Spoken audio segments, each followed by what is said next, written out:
বহুতে মোক এইকেইটা দিন সুধি আছে যে এডিআৰইৰ অৰেল বিলাক কেতিয়াৰ পৰা আৰম্ভ হ'ব। আপোনালোকে জানে যে এডিআৰইত বিশেষ কেইটামান পৰীক্ষা অনুষ্ঠিত হৈছিল। প্ৰথম আছিলে গ্ৰেড 3 ড্ৰাইভাৰ, ষ্টেনো আৰু ইলেক্ট্ৰিচিয়ান অৰ্থাৎ এপিডিচিএলৰ কাৰণে। আজি আমি সিদ্ধান্ত লৈছো যে গ্ৰেড 3ৰ কাৰণে কম্পিউটাৰ টেষ্ট, ড্ৰাইভাৰৰ কাৰণে ড্ৰাইভিং টেষ্ট, ষ্টেনোৰ কাৰণে ষ্টেনোৰ ব্যৱহাৰিক টেষ্ট আৰু ইলেক্ট্ৰিচিয়ানৰ কাৰণে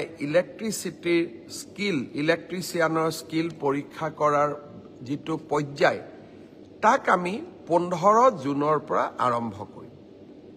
আৰু এই সমগ্ৰ ব্যৱস্থা আমি এটা মাহৰ ভিতৰতে সম্পূৰ্ণ কৰিম।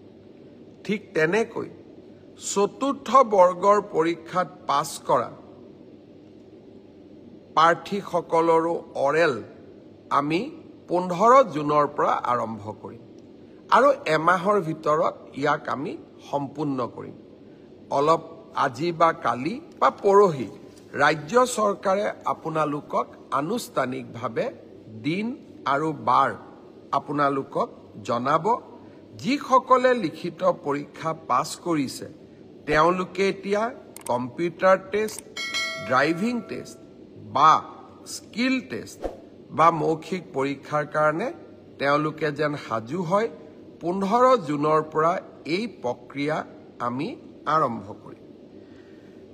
মোক আৰু এটা প্ৰশ্ন বহুতে সুধি আছে যে পিজিটি আৰু গ্ৰেজুৱেট টিচাৰৰ পৰীক্ষাৰ ৰিজাল্ট কেতিয়া দিব।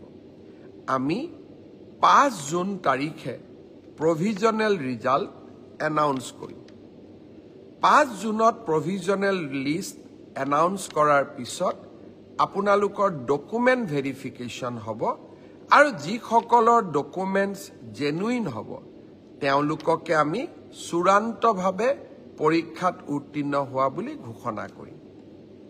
অৰ্থাৎ পৰীক্ষাৰ ৰিজাল্ট কেতিয়া দিব? উত্তৰ 5 জুন তাৰিখে দিব। ইয়াৰ পিছত আপোনালোকৰ মনত আছে এনেকুৱা এটা ফেচবুক লাইভ অনুষ্ঠানতে মই কৈছিলোঁ যে চৰকাৰী কাৰ্যালয়সমূহত কাম কৰা তৃতীয় আৰু চতুৰ্থ বৰ্গৰ কৰ্মচাৰীসকলে পৰ্টেলৰ জৰিয়তে মিউচুৱেল ট্ৰান্সফাৰ কৰাৰ সুবিধা লাভ কৰিব। প্ৰায় 18,000 চৰকাৰী কৰ্মচাৰীয়ে আবেদন জনাইছিল আৰু মেথছ অৰ্থাৎ কোনোবা আহিব লাগিব, কোনোবা যাব লাগিব, অৰ্থাৎ মেথছ মেকিং হ'ব লাগিব। আমি প্ৰায় 8,000 প্ৰাৰ্থীক মেথছ মেকিং কৰিব পাৰিলোঁ। অৰ্থাৎ অহা মানুহো আছে, সেই স্থানলৈ যোৱা মানুহো আছে। যোৱাকালি মই এই গোটেই বিষয়টো নিজে পৰীক্ষা কৰিছিলোঁ। মই আপোনালোকক জনাব খুজিছোঁ যে জুন মাহৰ প্ৰথম সপ্তাহত আমি পৰ্টেলৰ জৰিয়তে যিসকল যোগ্য হ'ল তেওঁলোকৰ ট্ৰান্সফাৰ অৰ্ডাৰসমূহ আমি মুকলি কৰি দিম। অৰ্থাৎ আপোনালোকৰ অপেক্ষাৰ অন্ত পৰিব আৰু আগষ্ট বা ছেপ্টেম্বৰ মাহত এনেকৈ আৰু এবাৰ ট্ৰান্সফাৰৰ সুবিধা দি আমি পৰ্টেল মুকলি কৰিম। অৰ্থাৎ চৰকাৰী কৰ্মচাৰীসকলৰ লগত আমি থিয় হৈ থাকিম।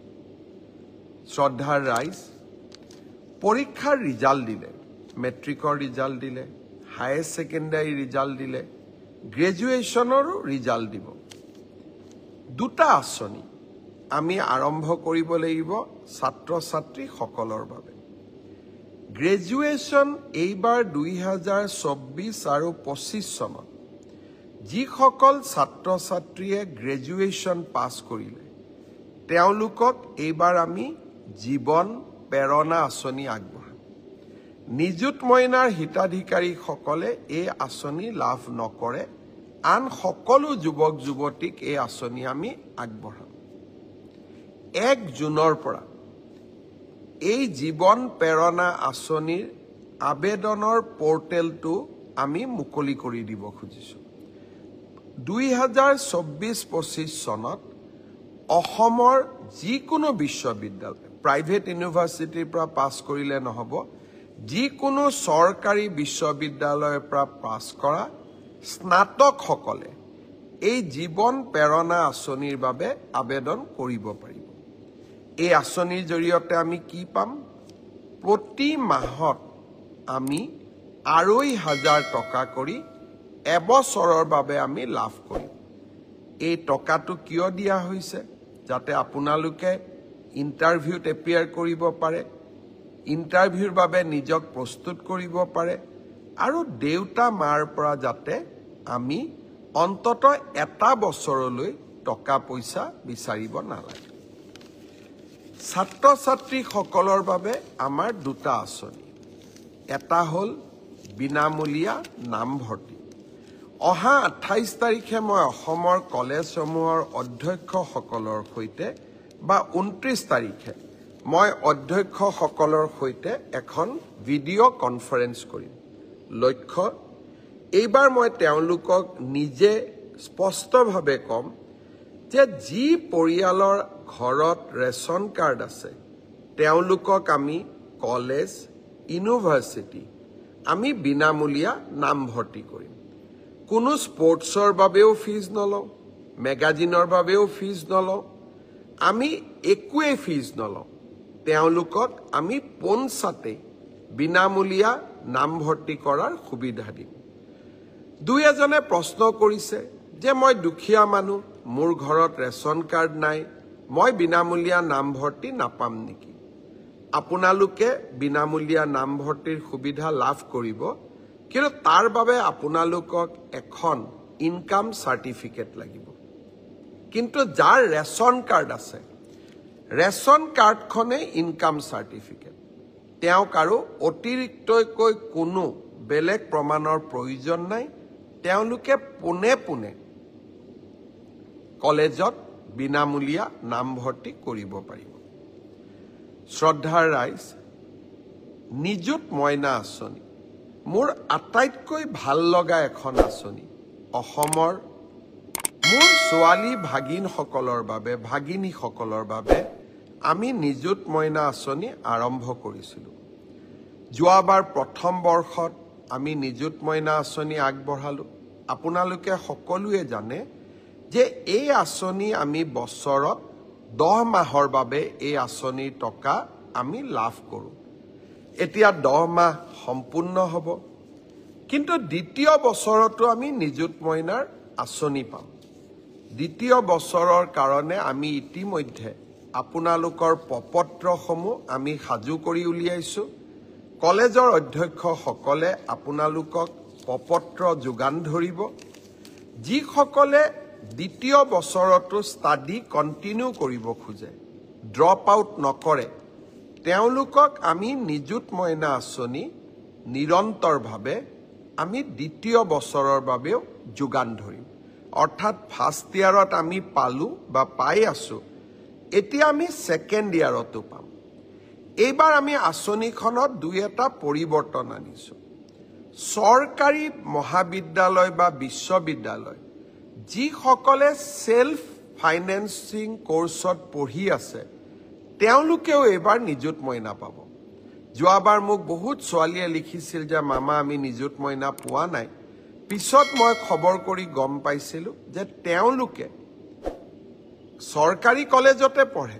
প্ৰাদেশিকৃত কলেজত পঢ়ে কিন্তু সেলফ ফাইনেন্সিং কোৰ্সত পঢ়ে তাৰ বাবে যোৱাবাৰ আমি নিযুত মইনা দিয়া নাছিলোঁ কিন্তু এইবাৰ আমি সেলফ ফাইনেন্সিং স্কিমত পঢ়া সকলকো আমি নিযুত মইনা আঁচনি দিম প্ৰশ্ন হ'ব প্ৰথমৰ পৰা দ্বিতীয় বৰ্ষত পোৱা সকলে নিযুত মইনা পালে প্ৰথম বৰ্ষৰ সকলে নিযুত মইনা পাবনে নাই আপোনালোকে চিন্তা নকৰিব নামভৰ্তি কৰাৰ লগে লগে আপোনালোকে নিযুত মইনাৰ প্ৰপত্ৰ পাব আৰু নিযুত মইনাৰ প্ৰপত্ৰ পূৰণ কৰাৰ লগে লগে ক্লাছ 11 ডিগ্ৰী ফাৰ্ষ্ট ইয়াৰ আৰু পোষ্ট গ্ৰেজুৱেট ফাৰ্ষ্ট ইয়াৰত নাম লগোৱা সকলো ছোৱালীয়ে নিযুত মইনা আঁচনি লাভ কৰিব কিছুমানে মোক কৈছে যে মামা স্কুটি নিদিয়ে নেকি এইবাৰ আমি হায়াৰ ছেকেণ্ডেৰী পৰীক্ষাৰ আগতেই বাতৰি কাকতত ডাঙৰ ডাঙৰ বিজ্ঞাপন দি সকলোকে জনাইছো যে নিযুত মইনা আৰু স্কুটি দুইটা আঁচনি ৰাজ্য চৰকাৰে পৰিচালনা কৰিব পৰাৰ সক্ষমতা আমাৰ নাই। আমাক কতো আমি টেক্সো নতুনকৈ ল'ব নোৱাৰোঁ।